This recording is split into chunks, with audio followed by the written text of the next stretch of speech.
I am 6.5, going on 7 weeks post LASIK surgery, and it's still the biggest mistake I've ever made in my life. I wish I could take it back. Well, I decided when I was 21, I didn't want to put up with glasses or contacts anymore. I got laser eye surgery. I actually felt part of the laser go in my eyeball, and it severed my nerves, and now I'm permanently disabled for the rest of my life and in chronic pain. Anyone else get LASIK done to your eyes, but still have to wear glasses? A waste of money. Not just glasses, prescription sunglasses. LASIK didn't work. Every year, millions of people pay thousands of dollars to have a laser cut into their eyes. Most of them are told one thing: you'll never need glasses again. But scroll through enough stories online and you'll find people who say their eyes now burn every single hour of every single day. People who can't drive at night because of halos around headlights, people whose corneas got so thin, doctors told them they could go blind. So, is Lasik really the miracle it sold us? Stick around, because at the end, we're going to break down what's actually going on here and what you should know before making this decision. Let's get into it. Years ago, I decided that I was going to invest in LASIK eye surgery because after 10 years of wearing glasses and contacts, I just didn't want to do it anymore. And I decided that the $4,000 investment would be well worth it in the long run because I would never have to wear glasses or contacts again, you know? But turns out that was a lie, and now I wasted $4,000 and I'm wearing glasses again. So would I recommend LASIK to a friend? Absolutely not worth your money. Goodbye.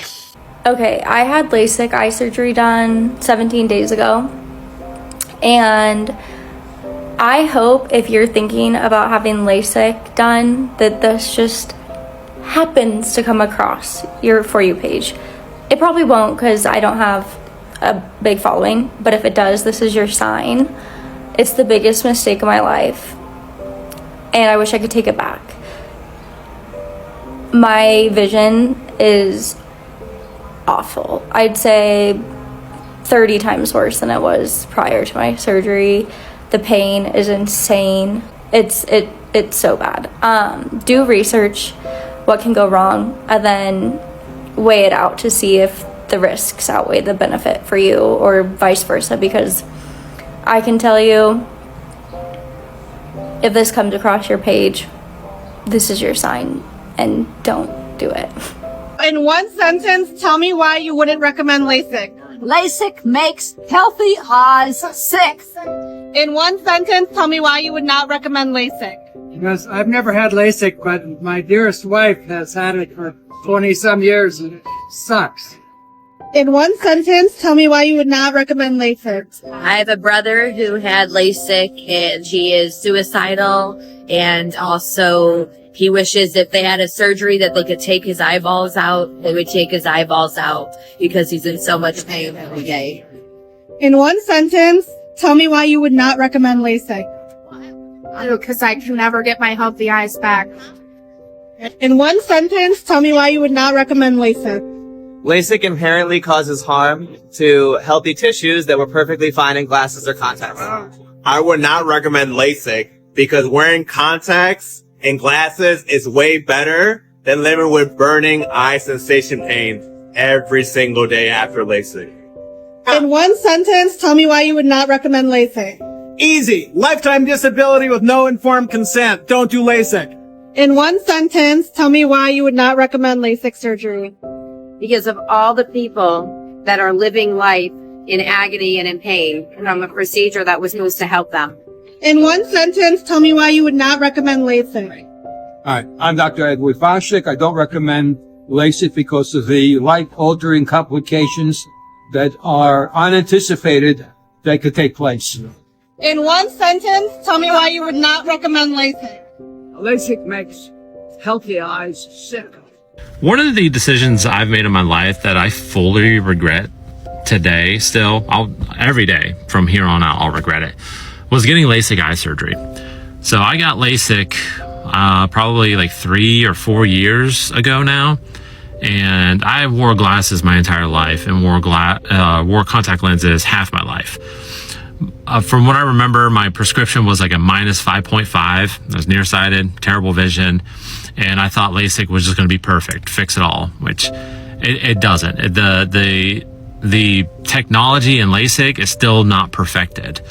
I mean, I thought it would help with like optic migraines because I used to get those. That was not the case. I thought maybe it would get rid of floaters. Nope, does not. My eyes just get more dry more often, which sucks. So when I wake up in the morning, if I look at bright lights, I see a halo still, like red, blue, green, and it eventually goes away once my eyes, start waking up and moisturize a little bit. But other than that, green light is super sensitive, so it like burns into my retina easier. So like if I look at BP gas prices, for example, like it has it's lit up green. It's super blurry. I can't see it. But the red gas prices, like at Marathon and other standard gas stations, I can see it clear as day, no problem. And it's just really weird. Never had that before LASIK. And they're just like sensitive to light overall, and it just sucks. Still have astigmatism. Of course, you can't really cure that. But yeah, I mean, LASIK isn't what I thought it'd be. So, I mean, for $4,000, it sucks. Like, I wish I'd never done it. I would never do LASIK again. I wish I'd never touched it and wish I'd never gone to it. LASIK has been around for decades, and for a lot of people, it genuinely works exactly as promised. But for others, it's the decision they regret more than anything else in their life. So right off the bat, you can hear how personal this gets for people. A lot of these stories follow the same pattern. Someone goes in expecting to be done with glasses forever and instead ends up dealing with something they never signed up for. One thing that keeps coming up is dry eye. And a few people even say it was already there before surgery, just mild enough that nobody mentioned it. Let's watch a few more. Get ready with me while I tell you why you should not get LASIK. As someone who got LASIK 3 years ago, that is one of my biggest regrets in life. So I went to my LASIK consultation. They told me I was a good LASIK candidate. So the day before the surgery, it's a cold, windy day, and I go in to get my eye tested, and they tell me that my corneas are looking a little thin that day. They tell me this can happen with cold weather, and I don't think much of it, and she said we'll test again right before surgery just to make sure your eyes are okay. The day of my surgery, they test my eyes, and what do you know? My corneas are looking nice and plump, and sure enough, it was just the weather, and doctor agreed everything is good to go for LASIK, so we proceed. So a little backstory, I was a candidate for PRK and for LASIK. I could have gotten either. PRK, if you don't know, it's a longer recovery. Same results, cheaper in price, but again, longer recovery, so I didn't want to go that route. The surgeon that I went to was in Pensacola, Florida, which is where I used to live, and he had been doing LASIK since LASIK came out. And great reviews, really nice doctor, like I didn't have any issues with him. So it's the day of my surgery, my eyes look good, I go ahead and I get my surgery done, which if you've ever had LASIK, then you know it is just really uncomfortable. You're awake the whole time. It maybe takes like 2 minutes to do both eyes, 2 to 3 minutes. You can smell like the burning of your eye, and it's really just kind of not a good time. So I get home and you can't see. It feels like someone literally took sand with your eyes open and rubbed sand on your eyes. Like, it was not a fun experience. So they basically tell you when you get home, just go to bed for the entire night. And I was done, I think at like maybe 5 or something, and I just went home and I slept. So when I woke up the next morning, my eyes, still kind of felt like crap, but I could see a little bit, although I did kind of notice one eye was blurrier than the other. Expressed my concern with my doctor in my post-op visit. He was like, totally normal, this happens, no big deal. Let's, check you in like another month. A month goes by and my left eye, it's like perfectly crisp and clear, but my right eye is still blurry. I can see out of it, but it is just not as clear as my other eye. So my next appointment, they say, oh, this is normal. It can take up to a year for your eyes to heal. But as time goes by, my right eye, it never adjusts and it never gets better. So I end up moving back to Indiana shortly after my LASIK procedure, and I just kind of hope that my eyes get better. So after LASIK, I noticed that I see halos at night when I drive, and it makes driving at night extremely hard. So fast forward 3 years, I now have glasses to drive at night, which is great. On top of the halos, which is pretty common, I guess, with LASIK from other people I've talked to, I also have extremely dry eyes. Like my eyes, especially in the winter, they feel like just... And I am not someone who has ever had dry eyes in my entire life. And if you didn't know, when you get LASIK, you have up to a year to do a corrective procedure if needed at no extra cost to you. So it'd be free of charge. So you bet your butt I was trying to go back to Florida to get that free corrective procedure to fix my eye that didn't heal and was still blurry. I scheduled an entire trip to get this taken care of, to get this done. And whenever I arrived, they tested my eyes and they were like, ooh, this doesn't look good. And I'm like, uh-oh. So they get the doctor looks at it, and the doctor is like, yeah, your corneas have thinned a lot. And apparently my corneas thinned so much that I was no longer a candidate for a corrective LASIK procedure. So basically, I have to live with my eye that is blurry, or get glasses or contacts to fix it. So the icing on the cake is that I have to have my eyes tested every single year because there's a 50-50 chance that I could possibly develop ectasia, which is basically where your corneas progressively thin. And if they thin too much and you don't treat it, you could go blind. This story stands out because it shows how the free touch-up promise that a lot of clinics offer doesn't always apply if your corneas have thinned too much afterward. So that safety net some people are told about isn't guaranteed for everyone. You know what I was just thinking about? How 8 years ago, everyone I knew was getting LASIK eye surgery. So what did my dumbass do? I went and got LASIK eye surgery too. And here I am now in this position, 8 years later, back to wearing glasses because not only is my vision declining again, but my astigmatism is also back with a vengeance. So here I am trying to find the right position to lay in to watch TV without breaking my glasses or without pinching the back of my ear. But we all know there is no real comfortable position you'll ever find when you're trying to wear glasses and lay down. But you know what? A girl can only hope, because 8 years ago I was hoping and praying that what the doctor was saying would be true when he said I'd never have to wear glasses again post-surgery. But here I am. And not just me, everyone I followed back then, because I'm a dumbass and I was a follower back then, the younger version of me. Remember, my frontal lobe wasn't fully developed back then. So that version of me, everyone I followed, everyone but one person, they all wear glasses too now. And that's not even the worst part. The worst part is the fact that the surgery has a few different side effects, and it doesn't happen to many people, but I am one of the few lucky people in where I got severe dry eyes post-surgery and sensitivity to light, which means when the sun is shining, it's a little too bright for my eyes. I do need to wear sunglasses, otherwise I get headaches. When I'm driving at night, I get halos in my vision if the glare is too bright from a car's headlights. Also, for the dry eyes, I now gotta pay $40 a month for a bottle this small, about this small, of eye drops, because I gotta put the eye drops in my eyes 4 times a day. Otherwise, my eyes feel like I have sand in them. So if you're thinking about getting LASIK eye surgery, don't be like me. Don't be dumb like me.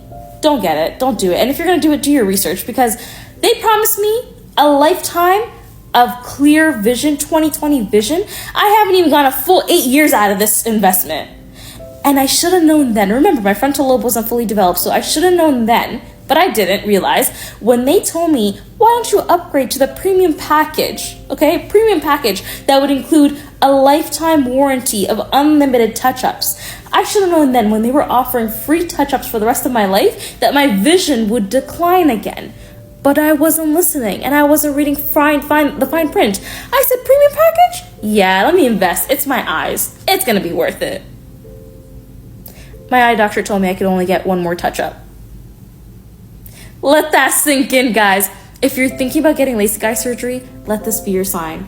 Don't do it. Don't be like me. Notice how this person points out something important. They say almost everyone they knew who got LASIK around the same time is now back in glasses too. That doesn't mean it's true for everyone, but it does suggest that permanent results aren't guaranteed to actually be permanent. Hey, so I wanted to film a video about LASIK eye laser treatment and how it has completely altered the course of my life. 9 years ago, I had LASIK done in Madison, Wisconsin. After a number of people I knew had the procedure done with great success, including my now ex-husband. And the reason for me seeking out this procedure was that I was struggling to wear contacts. They weren't comfortable for more than an hour or two at a time. I didn't enjoy wearing glasses. I thought this would be a quick fix. You know, they offered a payment plan at the time that seemed very reasonable, and I went through with the procedure. Here's a picture of me coming home that day. The initial recovery was quite simple. Eye drops every couple hours, different, I think you had a steroid drop and a moisturizing drop, and then kind of you tapered off of those things over the course of a few weeks after. My post-op appointment was great. I had 20/20 vision, if not better, 20/30, or I don't remember. I think there's something a little bit better than 20/20, but either way, I could see great. And so I was very pleased with the results. And I just figured initial discomfort was normal. Unfortunately, that discomfort turned to pain pretty rapidly, I would say, after the procedure. And from there, it turned to chronic pain. Here we are 9 years later, and I will list off the treatments that I've tried, the different doctors I have seen in hopes of finding a solution for what essentially has destroyed many aspects of my day-to-day life. It is something that is constantly on my mind. There's not a moment that goes by that somewhere I'm thinking, gosh, I need to put drops in, or I wish I wasn't dealing with this, or there has to be another way, another solution. So it really is kind of all-consuming. I mentioned the drops, which are kind of the Refresh Tears lubricating. They're non-preservative because they're single-dose vials. There's all different brands. I use those throughout the day. I probably get 20 to 30 seconds of relief from instilling a drop. And I use ointment at night. I think it's called Genteel. There's a few different brands, but it's an ointment I put inside my eye at nighttime to sleep, to keep my eyes as moist as possible while they're closed. Warm compresses. Here's a picture of cold stones that I purchased that I do get relief from, but again, it's like putting a Band-Aid on. They're great while they stay cold, and I put them on my eye with a mask around it. I'll lay in bed, and that will give me temporary relief. I've had temporary punctal plugs. Punctums are in the bottom and the top corners of both eyes where your natural tears drain out.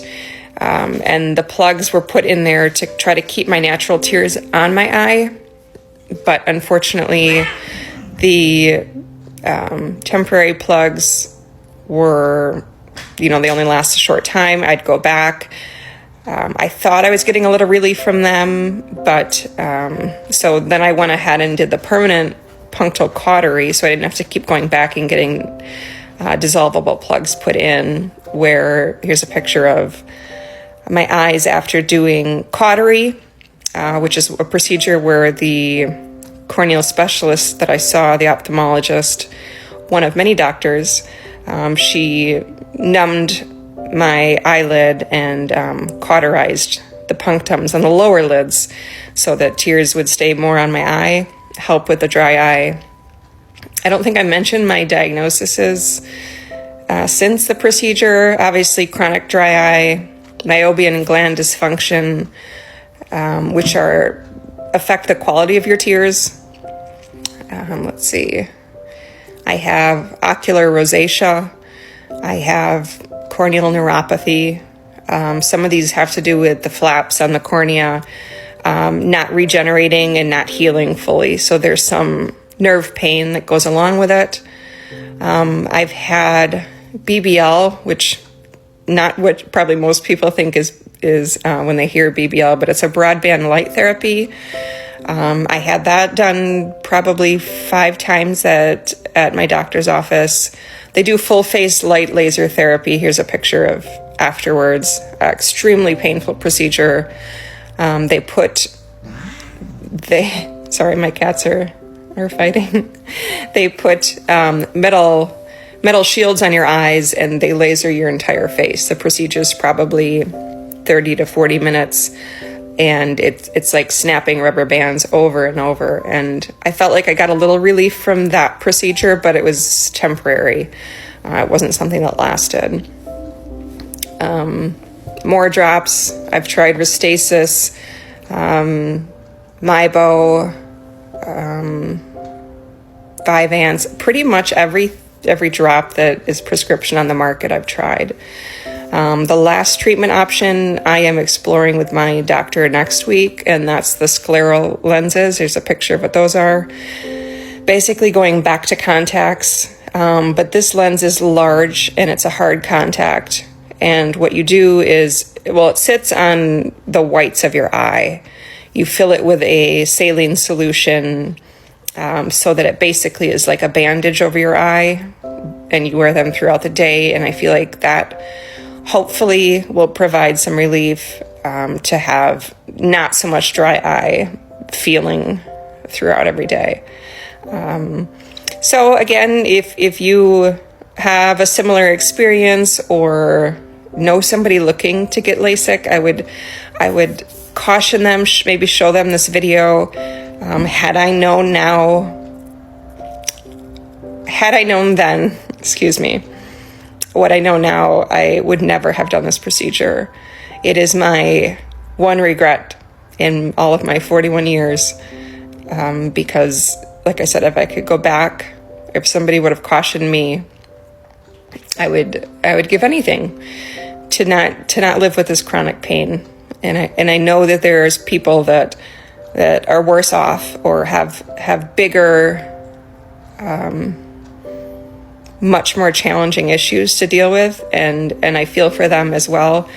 But this is my battle. This one's a good example of something a lot of people mention: issues that don't show up right away, but slowly become part of daily life. Things like sensitivity to certain colors of light, halos at night, or eyes that just never feel normal again. For some people, this fade with time. For others, they don't. What on God's green earth is possessing people to watch a multi-minute video of someone who has gotten LASIK surgery and as a result is living in constant debilitating pain, losing their vision, pain so bad that some people have ended their life? How are people watching that video, opening their comments, typing out, "Well, I love my LASIK surgery. It was the best thing I ever did in my life, and I wish I had done it sooner," and pressing comment? What is going on? What is the disconnect? Why are people so hell-bent on doing like positive PR for LASIK? Like, the general consensus from doctors and the community and like the public is that LASIK is good. You don't have to defend them. Even if you're happy with your surgery. Like, I thought LASIK was good until I saw these videos. I am not one usually to be like social media is like so bad like most people are. I think it's bad for kids, but in general, I think like social media is like, it's good, it connects people, but the way people feel so comfortable like just commenting these things, because I've seen it before. I saw it in that trend that was like Cassie and Nate from Euphoria, and like passengers in the halls, and the moms were using it, the video format, to talk about how like their relationship with their husbands disintegrated after they had a baby. And people would write in the comments of those videos, they would say, "Well, my husband and I just got closer after our baby." Read the room. Oh my God. At least use the stitch feature, or make your own video about how much you love your life. Like, I just don't understand. You would never do this in real life, you know? You would never, if like, I don't know, you were at work and like your coworker was like, "I just came back from a trip from Kansas. I'm picking somewhere like super random. Kansas, and it was the worst trip of my life. I got like hate crime because I wasn't from Kansas, and like everyone jumped me, and the locals were awful, the food was awful, my hotel like scammed me." I don't know. This analogy is falling apart. But like, say your coworker was saying that, and then you had a great trip in Kansas. Would you go up to her and be like, "Well, I love my trip in Kansas," and walk away? No, because you're a human in society. At the very, maybe you would say like, I don't know, like, "Oh my God, I can't believe, because my trip wasn't anything like that, but I'm so sorry that happened to you." Maybe you'd mention it in that way, but you would never just hear a story of someone being awful and then respond, "Well, I had a great experience." And if you wouldn't do that in real life, why are you doing this in the comments of these videos? Like, the LASIK stuff just like gets me too, because people are ending their life. People are ending their life because they've had awful reactions to this surgery. So thank God we have TikTok to share the word that it's bad for some people, and they always say that in their videos, for some people. But then I open the comments, and why is everyone bragging about how good their LASIK surgery is. I'm like losing my mind because I just cannot believe. What's the thought process behind that? Please explain it to me. No one I know in real life uses TikTok. Please explain. What's interesting here is that it's not just patients talking. Even some eye doctors are weighing in with hesitation. The common thread is that once the surgery is done, there's no going back to how things were before. For some people, that's totally fine. For others, it's the start of a long list of side effects they didn't expect. Let's talk about why I would never get LASIK. LASIK can be life-changing for the right person, but it is not for everyone. LASIK permanently alters your cornea by cutting and reshaping it. Remember, once that tissue is removed, it cannot be replaced. So this means if a complication were to occur, options to reverse or correct it is extremely limited. LASIK disrupts your corneal nerves that control your tear production. This results in a chronic dry eye that gives you a constant burning and gritty sensation with fluctuating vision. And this means you're going to have a long-term dependence on eye drops or eye gels. And if you already do suffer with dry eyes, LASIK can make it significantly worse. Another permanent side effect of LASIK is extremely poor night vision. You'll probably experience glare, halos, and starbursts around lights, which is particularly problematic for night driving. And as it is, it's already difficult enough to see at night. Now, even though the side effects can be permanent, your vision correction actually might not be. Remember, LASIK doesn't stop your natural eye's growth. You're still going to develop presbyopia and your vision will regress over time. This means that for some patients, LASIK can last up to 10 years, and for others, it can start to regress after just a few months. Non-surgical options are usually safer for most people, like glasses, contact lenses, or orthokeratology, as these don't permanently alter your eye. I hear more people talking about the complications of laser eye surgery. So as somebody with a -3 prescription, I'm going to tell you why I will never do it. Keep in mind, this is not medical advice, and I understand that this operation is a miracle for a lot of people, but it's still an out-of-pocket expense in the US. And I'm only speaking as someone who has the sole responsibility of paying her own medical bills. First of all, why do I need to see everything in high def all the time? I definitely need my glasses when I drive, and I'll wear my contacts if I'm going hiking. But outside of that, I don't care to see everything crystal clear. With my vision, I cannot always recognize faces from a distance. But I don't care to have that corrected, because I don't want to recognize everybody all the time. I don't feel like talking many times. Also, for a lot of people that are nearsighted like me, the surgery corrects the nearsightedness, but sometimes they end up needing reading glasses. So I spend thousands on laser eye surgery just to get glasses of a different kind of prescription. Also, my optometrist only wears glasses. The expert sticks to glasses. Although he does laser eye consults, he never got laser eye for himself. So that tells me all I need to know. Okay, so after going through all of these stories, here's what stands out. First, Lasik works for a lot of people. There are plenty of patients who get the surgery, have a smooth recovery, and genuinely never look back. That's real, and it's worth saying clearly, because this video isn't trying to convince anyone that Lasik is some kind of scam. The procedure has helped a huge number of people stop relying on glasses and contacts. But the stories we just watched point to something that doesn't get talked about enough. The range of outcomes is much wider than most people realize going in. On one end, you've got people who walk away with 20/20 vision and zero issues. On the other end, you've got people dealing with chronic dry eye, light sensitivity, halos, glare, and in some cases, corneal thinning that limits future treatment options. And in between those two extremes, there's a whole spectrum of people who got okay results, vision that's mostly fine, but with side effects they didn't expect, like needing reading glasses years later, or developing sensitivity to certain types of light. A few things came up again and again in these stories that are worth remembering. Lasik permanently reshapes the cornea. Once that tissue is removed, it's gone. There's no putting it back. That's why some people who develop complications have very limited options for correcting them afterward. Dry eye is one of the most common long-term side effects, and for some people, it can become a daily, ongoing issue rather than something that fades after a few weeks. Corneal thickness matters a lot. A few of the people in these clips mentioned their corneas were borderline going into surgery, and that thinning afterward affected what could be done if something went wrong later. Lasik doesn't stop your eyes from changing over time. Conditions like presbyopia, the natural age-related need for reading glasses, still happens regardless of whether you've had Lasik. So never needing glasses again isn't really a guarantee for everyone, even when the surgery itself goes well. And finally, informed consent really matters here. Several people in this clip said they weren't fully told about the risks or that the risks were downplayed during the consultation. That's not the same thing as saying LASIK is dangerous for everyone. It's saying that going in with realistic expectations and asking detailed questions about your specific eyes, corneal thickness, existing dry eye, your prescription, your job, your lifestyle matters a lot more than people are usually told. So if you're thinking about LASIK, here's the practical takeaway. This isn't about being scared off. It's about going in with your eyes open, no pun intended. Ask your doctor directly about your corneal thickness and whether you show any signs of dry eye before surgery. Ask what happens if something goes wrong and what your options would realistically be afterward. Get a second opinion if anything feels rushed. And remember that for some people, cuts both ways. Some people have life-changing positive results, and some people end up dealing with side effects for years. The honest answer is that nobody can promise you which group you'll fall into. And that's the part that doesn't always make it into the consultation room. Okay, so this question is for my people that got laser eye surgery. Do y'all eyes just get blurry out of nowhere, like you can't see anything, and then you get a migraine, but like on the right side of your head? If you made it this far, I appreciate you watching. Let me know what you think in the comments. If you enjoyed the video, don't forget to leave a like and subscribe for more content like this. Creators' handles are in the description box below. I'll see you in the next one. Bye.